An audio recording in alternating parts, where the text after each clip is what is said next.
درود بینندگان عزیز و ارجمند. در سمرقند خانه موزه استاد عینی را همه خوب می دانند. هر شخص یا ادیب و یا ایجادکار خویشتنشناس از زیارتش همیشه سرافراز می گردد. این درگاه ابرمرد بزرگ، استاد سخن، عالم نکته سنج، ارباب دولت صدرالدین عینی است. در همین خاندان عمر اساسی خود را گذرانیدند و همه اثرهای بی‌زوال خود را در همین خاندان آفریدند. در این خاندان باشد این کس از سال 1923 تا 53 سال زندگانی کردند. نور و طرافت این خاندان تا حال نام استاد را، بوی استاد را در یاد دارد. بینید هر یک شخصی که در این مهمان این خاندان می شود از روح ارواح انسان بزرگ بهره‌مند می شود و آنچه نیت خوبی که در دل خود داشت و البته جامعه عمل می پوشد. من این حوالی اعتبار دهید در آخر عصرهای 18 بنیاد شده است. من این مهمانخانه استاد و باشد خانه کاری یکمی استاد. این مهمانخانه کسانی دیده است که تمام ادیبان بزرگ دوران، عالم و فضلای همون دوران، همزمانان استاد مهمان استاد می شدند و از آن کس درس عبرت می گرفتند. ما شرفمندیم که امروز از طرف حکومت ازبکستان برای باز هم نگه داشتن این خاندان، این عمارت های بزرگ اعتبار کلان داده شده ایستاده است. ما خرسندیم که این خاندان امروز باز مرکز محفل ادبی جهان شده ایستاده است. امروز ها مهمان این خاندان و آرزوی دیدن خاندان استاد را از تمام دنیا دارند و ما خرسند و شرفمندیم که نه فقط از ازبکستان و تاجیکستان بلکه امروز ها از روسیه و از دولت های اروپا مهمان ها نام استاد را شنیده، اثرهای اون کس را سنجیده با خود اون کس شناس شدن در این خاندان مهمان می شوند. درباره استاد گپ زدیم. بسیار یک آدمی نادر. برای این آدم در این دنیا از طرف خودی آفرنده با یک مقصد، با یک وظیفه بزرگ رویانده شد. عینی یکی از اساسگزاران دولت نوینه تاجیک، اساسگزار ادبیات نوینه ازبک و تاجیک، اساسگزار علم تاجیک. استاد عینی بنیادگذار علم و فرهنگ نوین خلق تاجیک نیز به شمار می رود. او از زمره بزرگترین فرزندان خلقمان است که در نیمه اول عصر 20 در سمرقند علم و ادب پرور مشعل علم و معرفت را افروخته راه مردم را به آینده منور نموده است. استاد عینی تمامی هستیش را در سمت ادبیات و در سمت همین بیداری ملت و تاریخ این ملت بخشیدند که در این باره یکی از شاعران برجسته ادبیات معاصر بازار صابر میگوید عمر عینی از برای خلق صرف خامه شد، خلق ما را دفتری عینی شهادت نامه شد، سرزمینی ما خود از آثار او سر می شود، این زمین او را به دنیای برابر می شود. البته وقتی آثار استاد عینی را ما مطالعه می کنیم در آن خصوصیت‌های ادبی و تاریخی و پداگوژی را ما می بینیم. یعنی استاد عینی چی در ساحه ادبیات، چی در ساحه تاریخ و چی در ساحه پداگوژیک ملاحظه خویش را در آثار خودش بیان نموده است. این چنین در یکی از آثارهای پرقیمت او یادداشت‌ها که در طول چند سالهای حیات خویش آفرید شده است و تاریخی حیات خویش را در اونجا مجسم نموده است.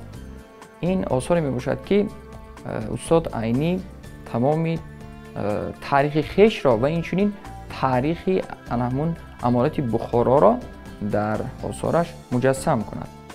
همچنین دیگر آثار عینی که دارای جنبه‌های تاریخی و علمی و پداگوژی و ادبی می باشد. وقتی ما مطالعه میکنیم میفهمیم که استاد عینی از جوانی تمامی هستیش را به همین سمت ادبیات و به سمت تاریخ و به سمت بیداری ملی بخشیده است.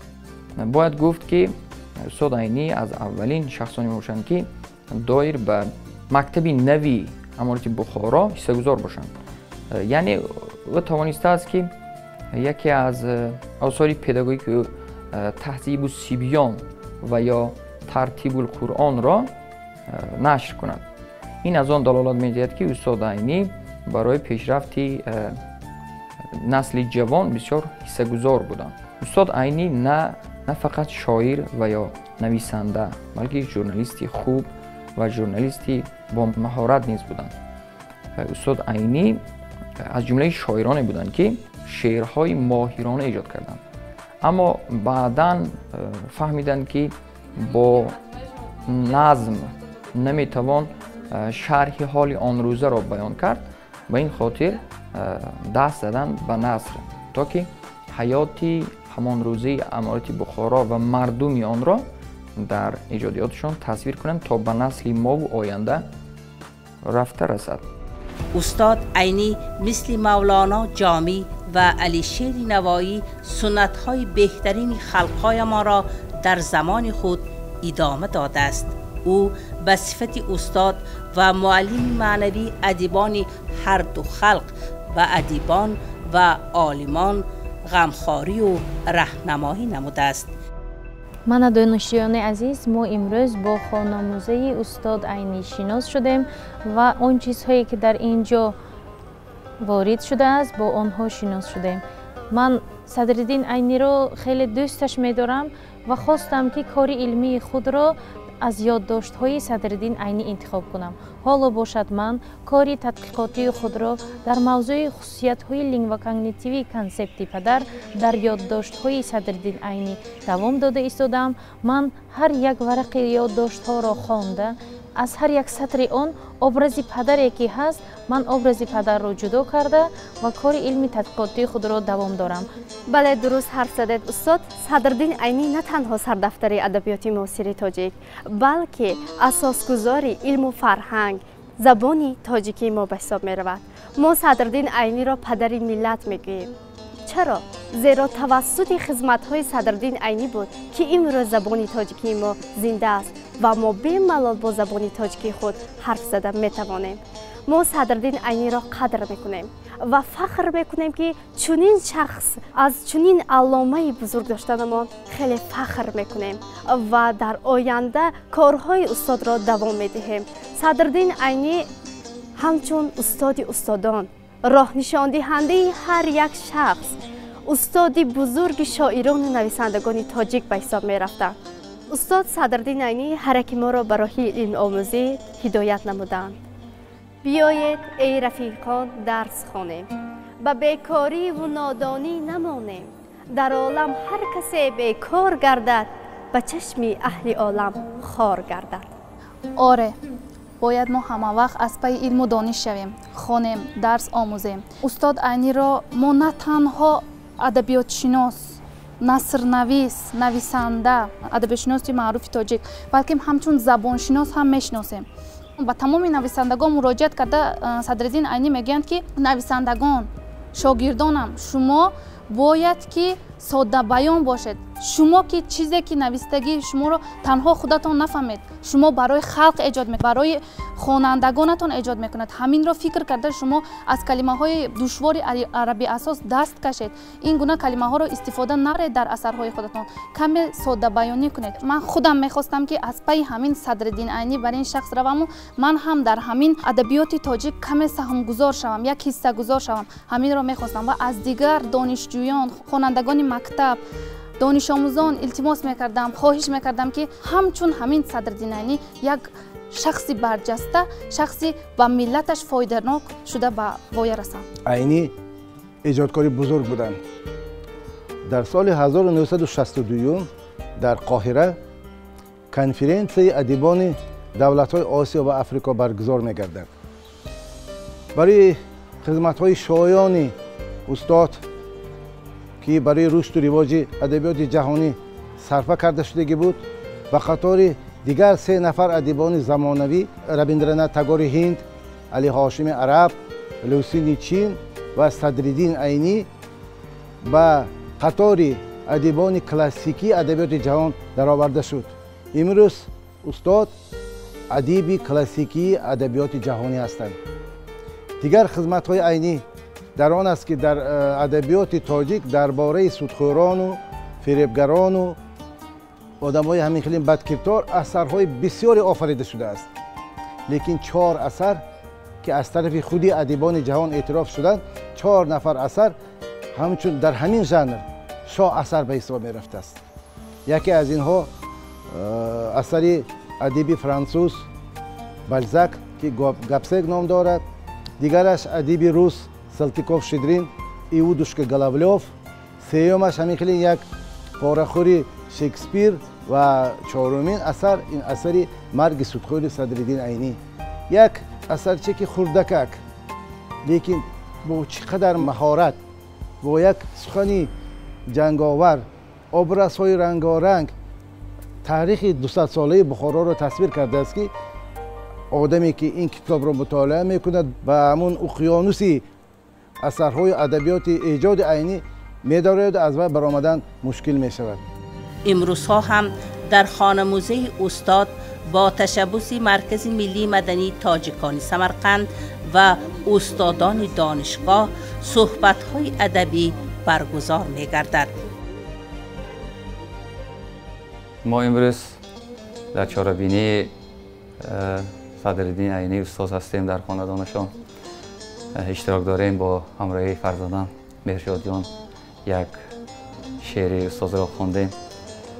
در آینده با ایجادات استاد حرکت میکنیم که زیادتر آهنگا کنیم با همراهی فرزندان، با همراهی پسرم. در سمرقند همین خیلی چهاربینی‌ها بسیار میشد. ما البته آمده اشتراک میکنیم با سرودهای تاجیکی، با سرودهای استادان دل مردم را شاد میگردانیم. بیایید ای رفیقان درس خوانیم و بیکاری و نادانی نمانیم. بیایید ای رفیقان درس خوانیم و بیکاری و نادانی نمانیم.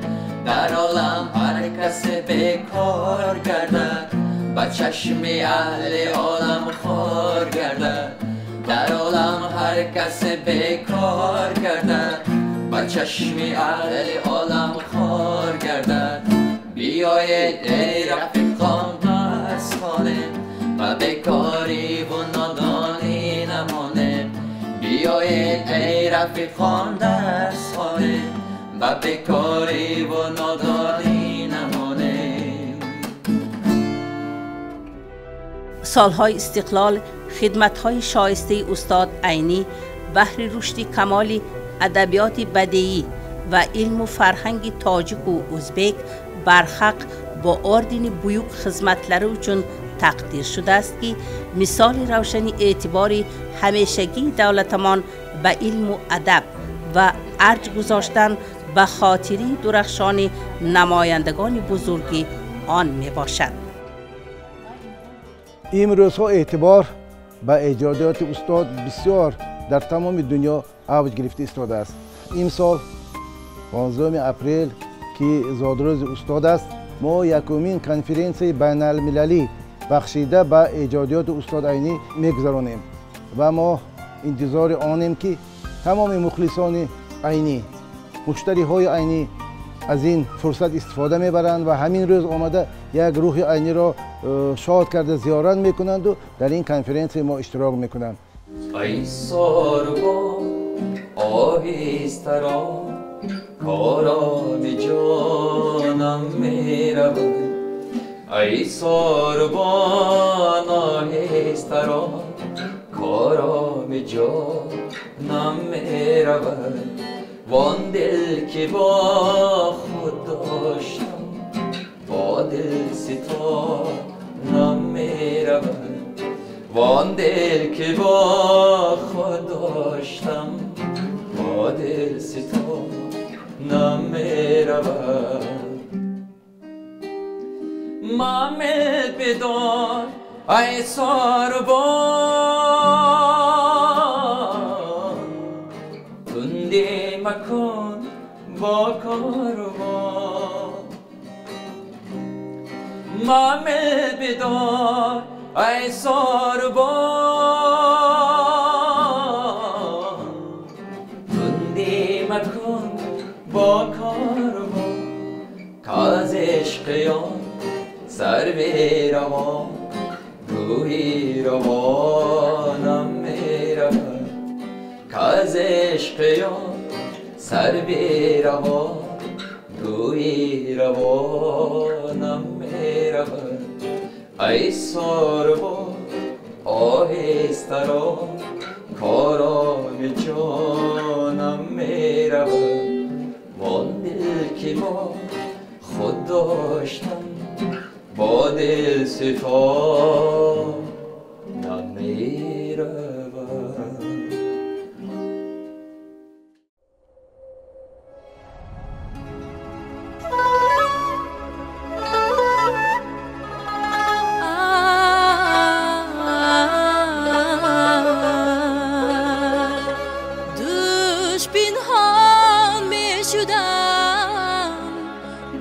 قصر جانان سکند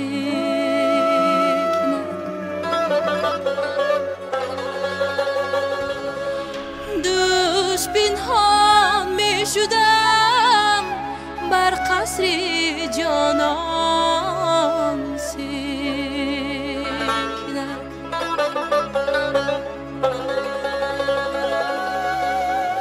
نرمک نهادم پای را رفتم به ایوان سکنک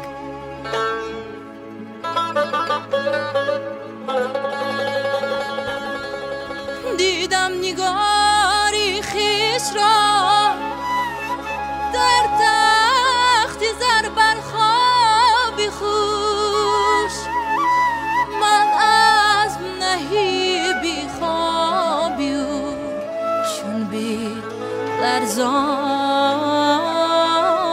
سکنک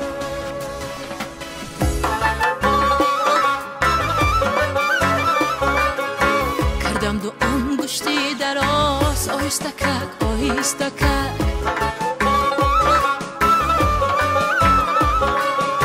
کردم دو انگشتی دراز آهستکک آهستکک برداشتم برقعی روی ماهی تابان سکنک برداشتم برقعی روی ماهی تابان سکنک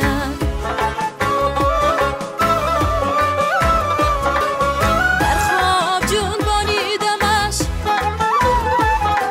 یک نیمی نرگس باز کرد در خواب جنبانیدمش یک نیمی نرگس باز کرد شد برخی همچون مهش زلفش پریشان سکنک شد برخی همچون مهش زلفش پریشان سکنک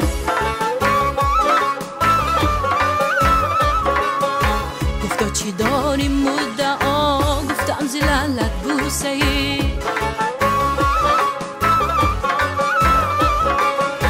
گفتا چی داری مدعا گفتم زلالت بوسه ای گفتا نرنجت خاطرت ای شوخی نادان سکنک گفتا نرنجت خاطرت ای شوخی نادان سکنک